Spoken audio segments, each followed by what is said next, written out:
ಸಿಂಹ ರಾಶಿ. ಸಿಂಹ ರಾಶಿಯವರಿಗೆ ಆಗಸ್ಟ್ ತಿಂಗಳಲ್ಲಿ ಹೇಗಪ್ಪ ಇದೆ ಅಂತಂದ್ರೆ, ನಿಮ್ಗೆ ರಾಶಿಯಾಧಿಪತಿ ರವಿ ಗ್ರಹ ಬಂದು 12ನೇ ಮನೆಯಲ್ಲಿ ಇರ್ತಾನೆ. ಗುರು ಗ್ರಹನು 12ನೇ ಮನೆಯಲ್ಲಿ ಇರ್ತಾನೆ.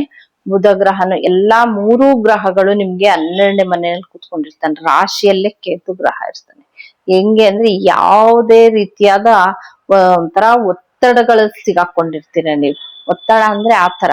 ಆದ್ರೆ ಹಣಕಾಸು ಚೆನ್ನಾಗಿರುತ್ತೆ. ನಿಮ್ ದಶಾಭುಕ್ತಿ ಏನಾದ್ರು ನಡೀತಾ ಇತ್ತು, ಚೆನ್ನಾಗಿತ್ತು, ನಿಮ್ಗೆ ಹಣಕಾಸು ಬರೋ ಅಂತ ದಶಾಭುಕ್ತಿ ನಡೀತಿದ್ರು, ಅದ್ರಲ್ಲಿ ಹಣಕಾಸು ಎಲ್ಲ ಬರ್ತಾ ಇರುತ್ತೆ.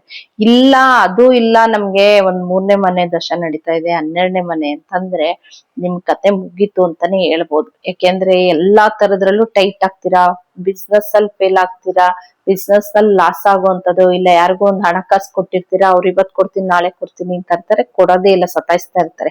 ಯಾಕೆಂದ್ರೆ 5ನೇ ಮನೆ ಅಧಿಪತಿನೂ 12ನೇ ಮನೆಯಲ್ಲಿ ಕೂತ್ಕೊಂಡಿರ್ತಾನೆ. ನಿಮ್ಗೆ 8ನೇವನು ಅವನೇ ಆಗಿರ್ತಾನೆ ಗುರುಗ್ರಹ, 5ನೇವನು ಅವನೇ ಆಗಿರ್ತಾನೆ, 12ನೇ ಮನೆಯಲ್ಲಿ ಕೂತ್ಕೊಂಡಿರ್ತಾನೆ. ನಿಮ್ ರಾಶಿಯಾಧಿಪತಿನೂ 12ನೇ ಮನೆಯಲ್ಲಿ. ಫಸ್ಟ್ ಹೆಂಗೆ ಅಂದ್ರೆ ಎಲ್ಲಾ ಗ್ರಹಗಳು ಒಂದು 12ನೇ ಮನೆಯಲ್ಲಿ ಕೂತ್ಕೊಂಡ ಒಂಥರ ಹುಚ್ಚಿಡಿಯೋದೊಂದು ಬಾಕಿ ಇರುತ್ತೆ, ಆ ತರ ಸ್ಥಿತಿ ಇರುತ್ತೆ ನಿಮ್ಗೆ. ಆದಷ್ಟು ನೋಡ್ಕೊಬೇಕಾಗತ್ತೆ ನಿಮ್ಗೆ.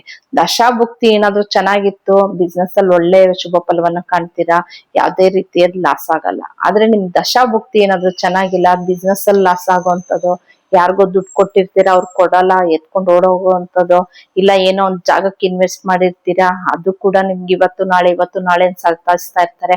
ಆದ್ರೆ ಏನಪ್ಪಾ ಒಂದು ಶುಭ ಫಲ ಏನು ಅಂದ್ರೆ, ಕುಜಗ್ರಹ 4ನೇ ಮನೆ ಅಧಿಪತಿ ಬಂದು ನಿಮ್ಗೆ 11ನೇ ಮನೆಯಲ್ಲಿ ಇರ್ತಾನೆ.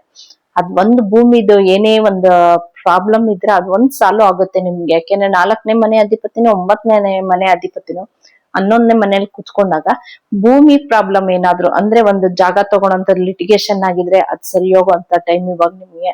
ಇಲ್ಲ ಏನೋ ಒಂದಕ್ಕೆ ಅಡ್ವಾನ್ಸ್ ಕೊಟ್ಟಿರ್ತೀರಾ, ಅವ್ರು ಬೇಡ ಅಂದಿರ್ತಾರೆ, ಇವಾಗ ಕರ್ದು ಆಯ್ತು ತಗೊಳಪ್ಪ ಅನ್ನೋಂಥದ್ದು, ಈ ತರ ಯಾವ್ದಾದ್ರು ಒಂದ್ ಶುಭ ಫಲವನ್ನ ನೋಡ್ತೀರಾ. ಆದ್ರೆ ಹಣ ಮಾತ್ರ ನಿಮ್ಗೆ ಯಥೇಚ್ಛವಾಗಿ ಖರ್ಚಾಗ್ತಾ ಇರತ್ತೆ, ಹಣ ಬರೋಂಥದ್ದಿಲ್ಲ. ಶುಕ್ರ ಗ್ರಹ ನಿಮ್ಗೆ 2ನೇ ಮನೆಯಲ್ಲಿ ಕೂತ್ಕೊಂಡಿರ್ತಾನೆ. ಶುಕ್ರ ದಶಾಭುಕ್ತಿ ಏನಾದ್ರು ನಡೀತಾ ಇತ್ತು ಅಂದ್ರೆ ಸ್ವಲ್ಪ ಮಟ್ಟಿಗೆ ಹಣ ಬರ್ತಾ ಇರುತ್ತೆ. ಇಲ್ಲ ಬೇರೆ ದಶ ಏನಾದ್ರು ಇತ್ತು ಅಂದ್ರೆ ನಿಮ್ಗೆ ಹಣಕಾಸು ಬರೋಂಥದ್ದು ಸ್ವಲ್ಪ ಕಮ್ಮಿ ಅಂತಾನೆ ಹೇಳ್ಬೋದು. ಅದ್ರಲ್ಲಿ 8ನೇ ಮನೆಯಲ್ಲಿ ಶನಿ ಗ್ರಹ ಇತ್ತು. ಶನಿ ದಶಾಭುಕ್ತಿನೇ ಏನಾದ್ರು ನಡೀತಾ ಇತ್ತು ಅಂದ್ರೆ ವಿಪರೀತವಾದ ಖರ್ಚಿರುತ್ತೆ. ಒಂಥರ ಅವಮಾನಗಳು ಜಾಸ್ತಿ ಕೆಲ್ಸದಲ್ಲಿ, ಇಲ್ಲ ಎಲ್ಲ ಒಂದ್ ಹೊರಗಡೆ ಹೋಗಿರ್ತೀರಾ ಅಲ್ಲಿ ಅವಮಾನ ಮಾಡೋ ಅಂತದ್ದು, ನಿಮ್ಗೆ ಏನಾದ್ರೂ ಒಂದು ಪ್ರಾಬ್ಲಮ್ ನೋಡ್ತಾ ಇರ್ತೀರಾ, ಒಳ್ಳೇದು ನೋಡ್ತಾ ದಶಾಭುಕ್ತಿ ಚೆನ್ನಾಗಿತ್ತ ಒಳ್ಳೇದನ್ನ ನೋಡ್ತಾ ಇರ್ತೀರ. ದಶಾಭುಕ್ತಿ ಚೆನ್ನಾಗಿಲ್ವಾ, ಅವಮಾನಗಳು, ಅಪಮಾನಗಳು, ಜಗಳ, ಕದನ, ಈ ತರ ಏನಾದ್ರು ನೋಡ್ತಾ ಇರ್ತೀರಾ ನೀವು. ನೀವೇನಪ್ಪ ಪರಿಹಾರ ಮಾಡ್ಕೊಬೇಕಾಗತ್ತೆ ಅಂತಂದ್ರೆ, ಈ ಸಿಂಹ ರಾಶಿಯವರು ಯಾರು ಮದ್ವೆಗೆ ನಾವು ಮಾಡ್ತಾ ಇದೀವಿ, ಮದ್ವೆನೆ ಸೆಟ್ ಆಗ್ತಾ ಇಲ್ಲ ಅನ್ನೋಂಥವ್ರು ಏನ್ ಮಾಡ್ಬೇಕು ಅಂದ್ರೆ, ಯಾಕೆಂದ್ರೆ ಶನಿ ಗ್ರಹ ನಿಮ್ಗೆ 8ನೇ ಮನೆಯಲ್ಲಿ ಇರ್ತಾನೆ. 7ನೇ ಮನೆ ಅಧಿಪತಿ 8ನೇ ಮನೆಗೆ ಬಂದಾಗ ಅಷ್ಟು ಸುಲಭವಾಗಿ ನಿಮ್ಗೆ ಆಗೋದಿಲ್ಲ. ಅದಕ್ಕೆ ನೀವೇನ್ ಮಾಡ್ಬೇಕು ಅಂತಂದ್ರೆ, ಆದಷ್ಟು ಶನಿ ಶಾಂತಿ ಮಾಡ್ಬೇಕು. ಅದಕ್ಕೆ ಏನ್ ಮಾಡ್ಬೇಕು ಅಂದ್ರೆ, ಪ್ರತಿ ಮಂಗಳವಾರ ಸಂಜೆ ಹೊತ್ತು ಆಂಜನೇಯನ ದೇವಸ್ಥಾನಕ್ಕೆ ಹೋಗಿ ಬನ್ನಿ. ಆಂಜನೇಯನ ದೇವಸ್ಥಾನಕ್ಕೆ ಹೋಗಿ ಒಂದ್ ತುಳಸಿನ ಕೊಟ್ಟು ಅಲ್ಲೇ ಒಂದ್ ಅರ್ಧ ಗಂಟೆ, ಆದಷ್ಟು ಒಂದ್ ಅರ್ಧ ಗಂಟೆ, ಒಂದ್ 20 ನಿಮಿಷ ಈ ತರ ಕುತ್ಕೊಂಡು ದೇವಸ್ಥಾನದಲ್ಲೇ ಧ್ಯಾನ ಮಾಡೋದನ್ನ ಮಾಡಿ. ಅದೆಷ್ಟು ಮಾಡ್ತಿರೋ ಅದಷ್ಟು ಶುಭ ಫಲವನ್ನ ಕಾಣ್ತಾನೆ. ಆದ್ರೆ 23ನೇ ತಾರೀಕು ನಂತರ ನಿಮ್ಗೆ ಬುಧ ಗ್ರಹ ನಿಮ್ ರಾಶಿಗೆ ಬರ್ತಾನೆ. 17ನೇ ತಾರೀಕು ನಿಮ್ ರಾಶಿಯಾಧಿಪತಿ ರಾಶಿಗೆ ಬರ್ತಾನೆ.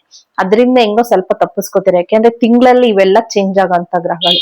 ಆದ್ರೆ ಶನಿ ಮತ್ತೆ ರಾಹು ಕೇತು ಇದ್ಯಾವುದು ಸದ್ಯಕ್ ಪರಿಸ್ಥಿತಿ ಚೇಂಜ್ ಆಗಲ್ಲ, ಅದ್ರ ಪ್ರಭಾವ ಅಂತೂ ಹಾಗೆ ಇರುತ್ತೆ ನಿಮ್ಗೆ. ಅದಕ್ಕೆ ಆದಷ್ಟು ನೀವು ಶನಿ ಗ್ರಹನ ಆರಾಧನೆ ಮಾಡಿ. ಅದನ್ನ ಶಾಂತಿ ಮಾಡೋದಕ್ಕೆ ಆಂಜನೇಯನ ದೇವಸ್ಥಾನಕ್ಕೆ ಪ್ರತಿ ಮಂಗಳವಾರ ಸಂಜೆ ಹೊತ್ತು ಹೋಗ್ತಾ ಬನ್ನಿ. ನೀವು ಹೋಗಿ ಅಲ್ಲಿ ಒಂದ್ 1/4 ಗಂಟೆ ಕೂತ್ಕೊಂಡು ತುಳಸಿನೋ ಬಾಳೆನೋ ಏನೋ ಒಂದು ಕೊಟ್ಟಿ ಇದನ್ನ ಪರಿಹಾರ ಮಾಡ್ಕೊಂತಾ ಬನ್ನಿ. ಇದಿಷ್ಟು ಬಂದು ಸಿಂಹ ರಾಶಿಯವರ ಮಾಸ ಭವಿಷ್ಯ.